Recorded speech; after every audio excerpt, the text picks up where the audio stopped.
hear me. So I actually expected a lot less people.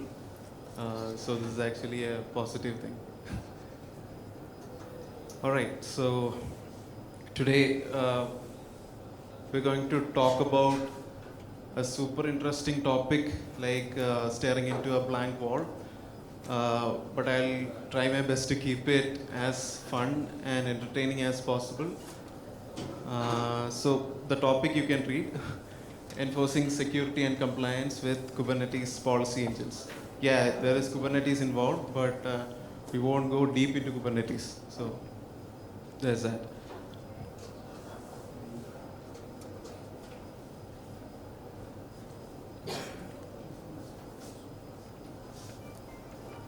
Okay, so a little bit of personal branding here. My name is Aftab. So I do DevOpsy things by day, and I organize meetups and do a little bit of stand-up comedy by night, which is basically the same thing. You are you know trying to make people laugh at the same time, expecting them to learn something new. So that's who I am, and I started off my career as a 3D artist. I used to create environments for games and 3D models for AR, VR applications. And somewhere down the line, I fell off the cloud native rabbit hole, and now I am doing DevOps things, going to conference, going to events, giving talks like these, organizing meetups, all those things. So that's who I am. So before we get into the the core of the topic, I just want to set the mood for the time being. Excuse me, this is not still. No, no, it's not. Okay, just go back. Okay, go to the previous. Okay, as I was saying, this particular session is not so tech savvy. It is not going to be filled with too much complicated words, but rather it's going to be more like a storytelling session. So I want to keep it as informal as possible. So the slides you see may seem too informal for a conference like this, but just stay with me in this one. Now, also a few questions, like how many of you here actually has worked with Kubernetes before? Okay, that's good. So how many of you are freshers in Kubernetes or don't know what Kubernetes is? Okay, for those people, I'm actually grateful because everything I say, you guys will believe. Yeah. So this particular topic is more like an intermediate to advanced level topic, but I'll be focusing only on the basics, so that everyone sitting here, which is like 20 of you, everyone sitting here would actually gain something out of it. So, like I said, story time. So once upon a time, there was this fresher who just got into DevOps, and he started learning Kubernetes and all those things related to Kubernetes. So his senior tasked him to deploy an application in Kubernetes cluster. So he was pretty excited because that's the first time he got to actually work with the cluster in his own company. Obviously, that was a development environment. So, and it was a Friday evening, so you can guess what's going to happen next. So it was a new application. It was a development server. The fresher was so excited, and what do you say? He created his own deployment file, the deployment.yaml file, and he deployed the application. It was working. So Friday, 2 days later, it's Monday, and when everyone started coming to the office, everyone's mailboxes were flooding. It was like, the cluster was on fire, or the cluster was more like a crime scene. There were alerts everywhere. So they were actually like pretty curious what's happening, because when you look at it, there's nothing wrong, but you are getting so much alerts and so much things that's out of place. And after hours of troubleshooting, the seniors traced the problem back to the fresher.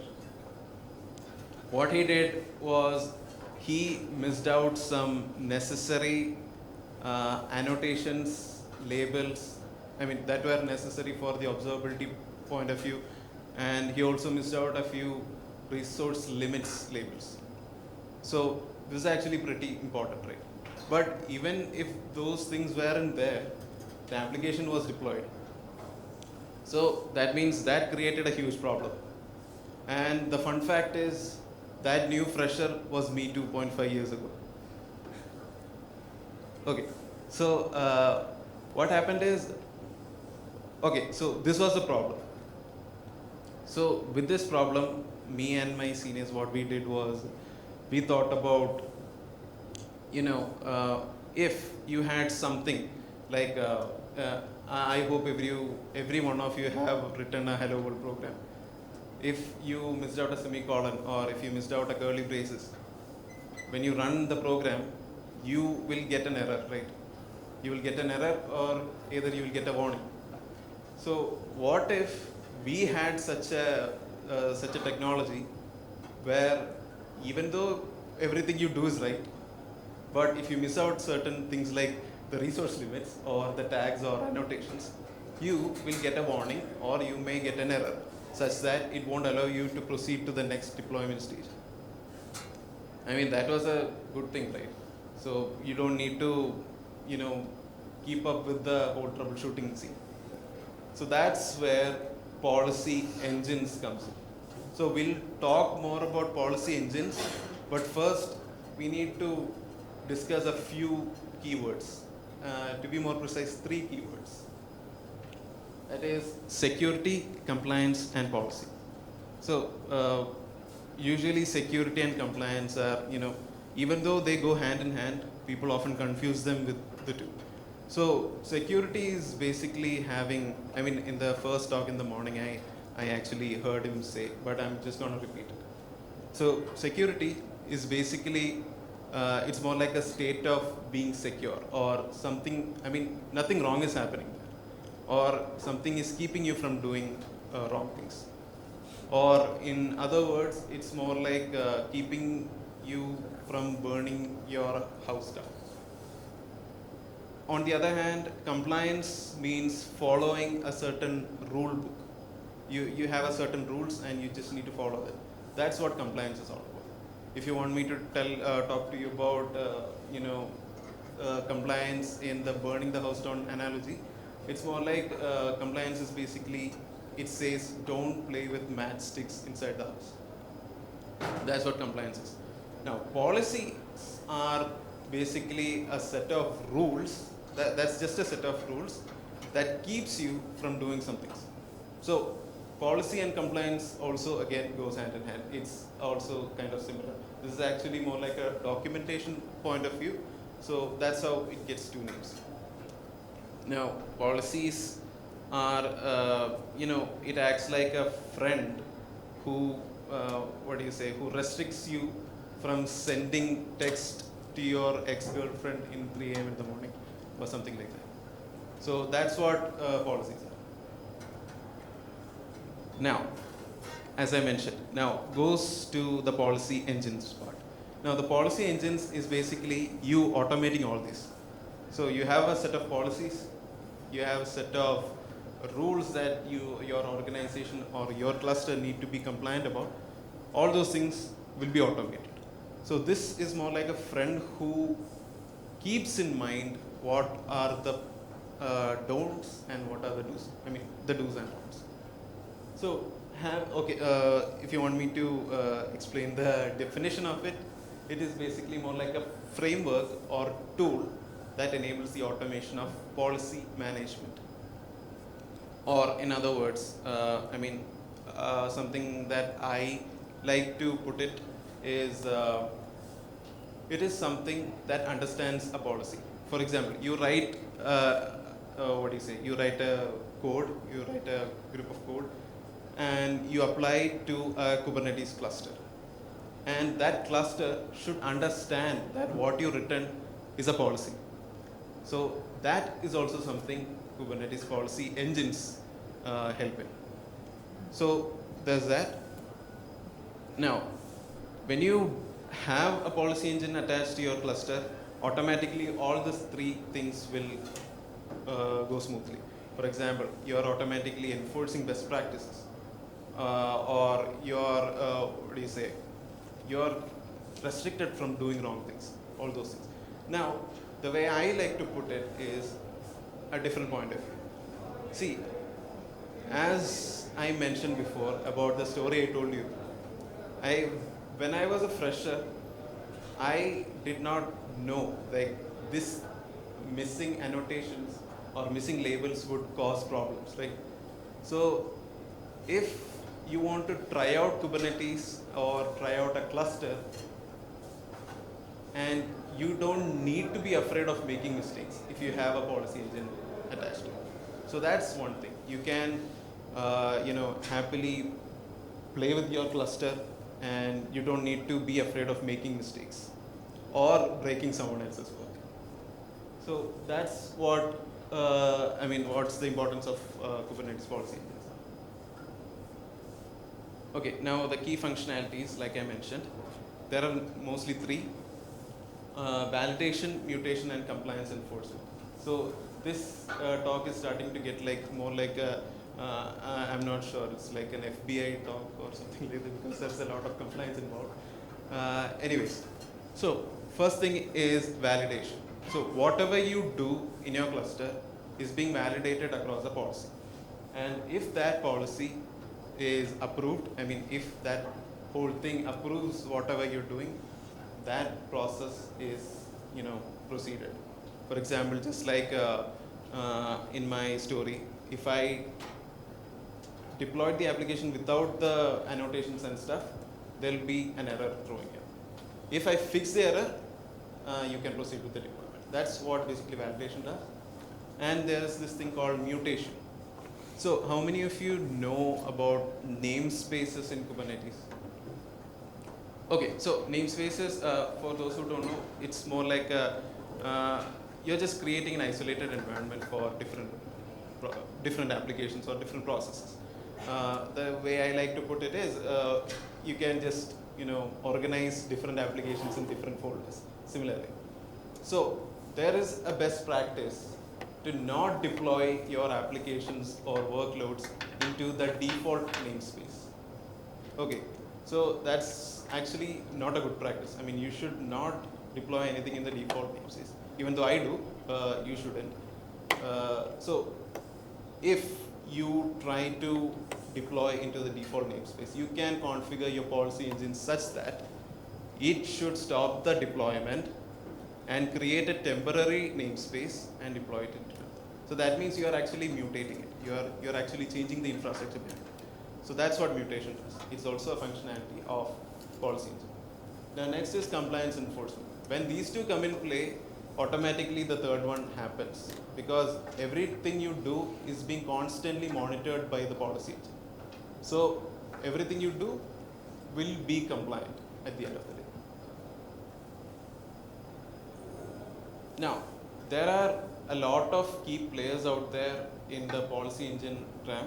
So we'll be talking about two of them, even though I mentioned three, because I would like to roast one of them, if that's okay. How many of you have worked with OPA? Okay, so that's what I'm going to roast about. So OPA is there, Kyverno is there, and jsPolicy is there. So first, we will talk about OPA a bit, then we'll get on with the other two. So Open Policy Agent, or OPA, is a policy management service that is not Kubernetes native. It is not Kubernetes native. But it can, it is such a powerful policy management system such that most of the people are using it for CI/CD automations and stuff, for enforcing compliance into those pipelines. And people working with OPA had tried to implement something for Kubernetes, and it's called the gatekeeper. But then again, you'll have to learn a new language called Rego. Like I mentioned, it's something like a transformer. So that itself is a red flag, because people working with Kubernetes is either familiar with YAML or JavaScript or other stuff. But Rego is completely a different new language, so the learning curve is a bit steep. So people started not using it. Now, then what you do is, you cannot write policies in a single file. I mean, you could, but then again, there are two steps. First, you need to create something called the constraint template, which is basically creating a sample of what you do, and then you have to create the constraint itself again. So that means you will have to write two files and apply to the Kubernetes cluster. So which again makes it harder for people to follow this. So long story short, it's hard. So there are people who still use it, but yes. Now comes Kyverno or Kyverno. Don't let the architecture scare you. I just use the architecture to make my presentation look cool. So just some key points. This whole policy engine is created by a company called Nirmata, and it is currently a CNCF incubating project. It's a cool policy engine. I mean, I personally use it a lot for, after the incident. So, yeah. So, its installation, we'll get into it later. So, first, I'd just like to talk about, Kyverno a bit. Now, the policies, when you use Kyverno, is written in YAML. So people who are working with Kubernetes, or people who are, mostly in Kubernetes, you'll find yourself at home, because it's just YAML. You don't need to learn a new language. So there's that.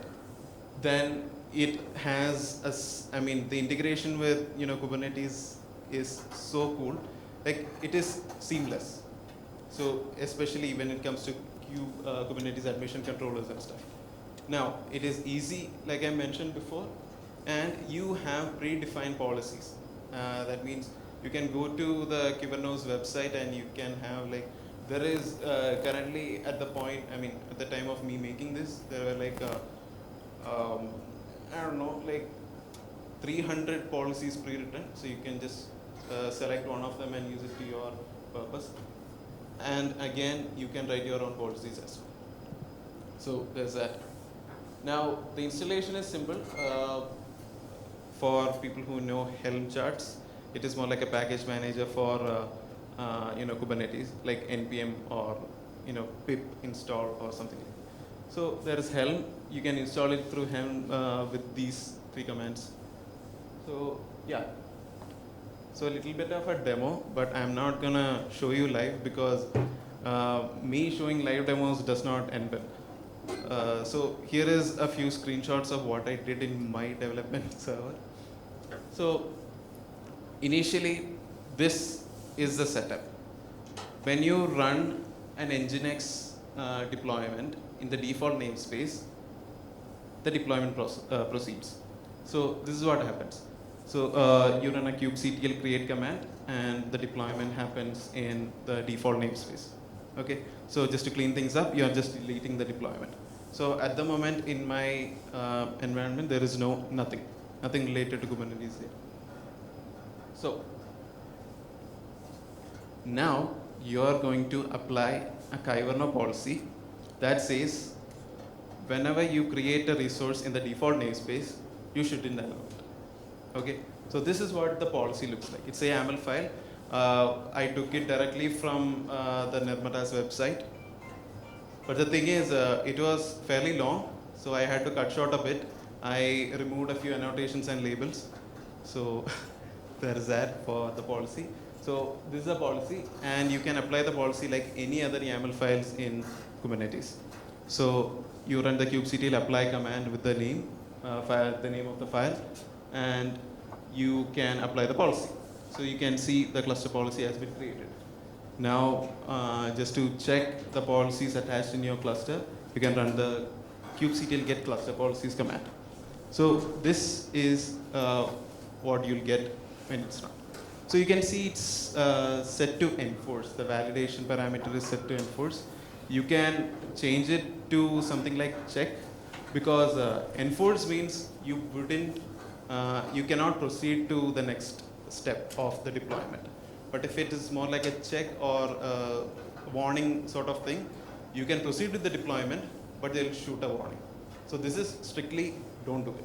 So it's set to enforce. Now the policy has been applied into the cluster, and when you run the same command of creating an Nginx deployment in the default namespace, you will get an error. It says you cannot do it. It's denied. You cannot deploy things in the default namespace. So that's how it is. You are being restricted from using the default namespace. Now, when I started learning it, I found it hard to remove the policy, because the next time when I used a default namespace, it wasn't working, because I was working with Minikube. We don't have much resources with that. So I found a hard time how to remove the policy. So just for an understanding, I'm just adding how to clean up it also. So it is basically just using the kubectl delete command. I found it the hard way, so I thought it would be a good information to add. So that is how Kyverno works. Now for the jsPolicy. Now jsPolicy is created by, it's created by a company called Loft Labs, and it is an open source project. It is not related to CNCF as of now. This is actually a pretty cool, I mean, it's actually a newcomer into the policy engine, realm.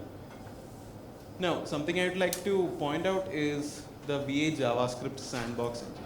So that particular thing makes it more fast. I mean, the policy management a bit more faster and a bit more easier to handle with. So I'm just not going to go deep into the architecture right now. So we'll just go to the. So about jsPolicy, just like the name suggests, you get to write policies in JavaScript or TypeScript. So people who have been doing development things, now transitioning to DevOps, you can write policies in JavaScript. So that's actually a green flag in itself. So yeah, it is developer friendly. Now, this policy engine has developed a thing called controller policies. It's actually a pretty new concept because so in Kyverno, whenever you run a kubectl command, or whenever you you interact with the Kubernetes API server, every command is being validated across the policies attached. So you run a command and it is being validated in such a way that if that command is valid as per the policy or not. That's what happens. But in case of jsPolicy, what happens is jsPolicy constantly monitors the state of your cluster, or it looks into the events of your cluster. So whenever there's a change in state of your cluster, for example, a pod is being created, or a deployment is being created, or something else is being created, or deleted or updated, all those things are an event. And all these events are then validated across the policy, which makes it a bit faster in case of this. And like I mentioned, the V8 engine of Google also helps in it. So that's another thing. Now, it does not have so many pre-written policies. In fact, it does not have pre-written policies in its website. But you can create your own policies and publish it in NPM registry. So that is again a plus point. Now, again, going back to the same example, this is the policy that you write for denying provisioning stuff in the default namespace. So this is fairly short. I haven't removed anything from this. So there's that. Same as Kyverno, you can apply the policy using the kubectl apply command. And when it was get cluster policies in the case of Kyverno, it is get jsPolicy in terms of jsPolicy. So this is how you apply, and you can get the jsPolicy. Now, you run the same operation again, creating the deployment in the default namespace. Again, you're getting an error. Don't do that. So this is basically how jsPolicy works and Kyverno works. Just to clean up, you can run the kubectl delete command for that as well. Now, as a basic comparison between the two policy engines, if you want to talk about easiness, then again it comes down to who is using it. If it is a developer who's transitioned to DevOps using it, jsPolicy would be easier to follow because you can write it in JavaScript. But if it is something like if you're Kubernetes native, if you're born in Kubernetes, go with YAML or the Kyverno part. Then the integrations are mostly similar, but since Kyverno is Kubernetes native, you don't need to add a different plugin, or you don't need to install separate stuff for the observability setup in Kyverno. So it integrates seamlessly. But in case of jsPolicy, there's a slightly more complexity involved. But then again, it's actually a powerful tool out there. Now, about the community and ecosystem, that is where jsPolicy comes down a bit. But yeah, so Kyverno has an active community. So every time it's being maintained, even now it's being maintained. But jsPolicy, the last push into the repo was like 7 months ago. But then again, if you are just starting to learn about policy engines, this is actually a good place to start because JavaScript. So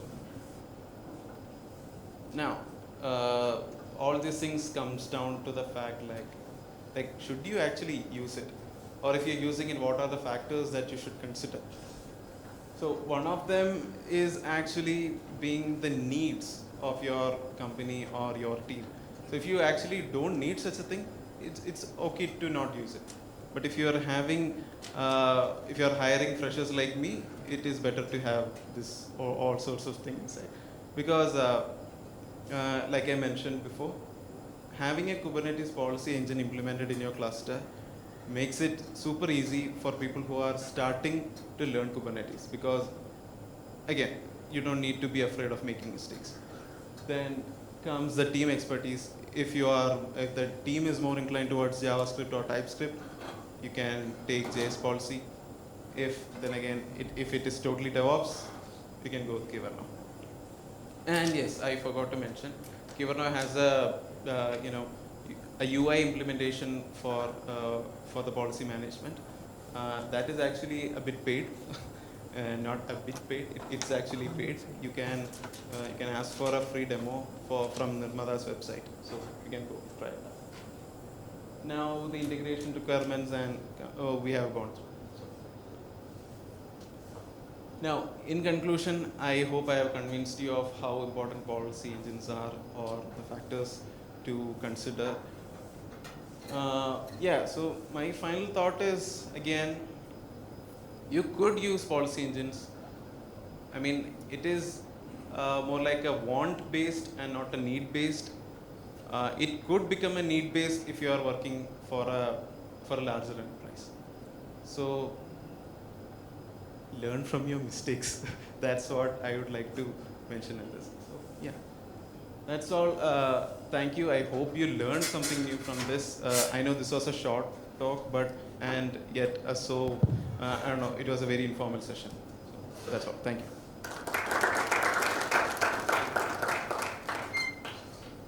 Are there any questions?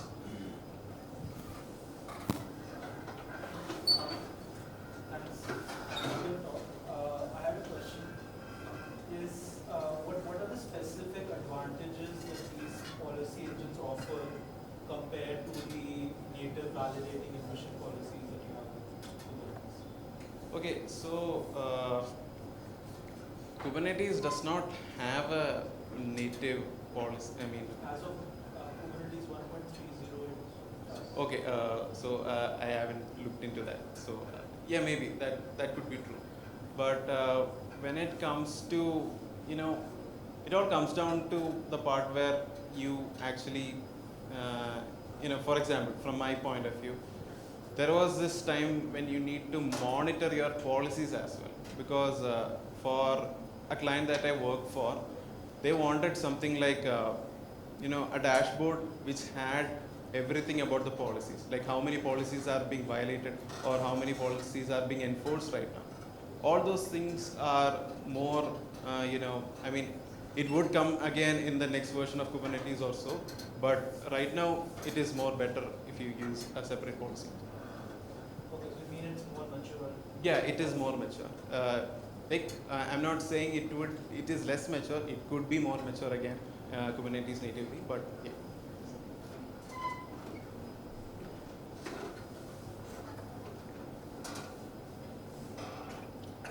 Any more questions?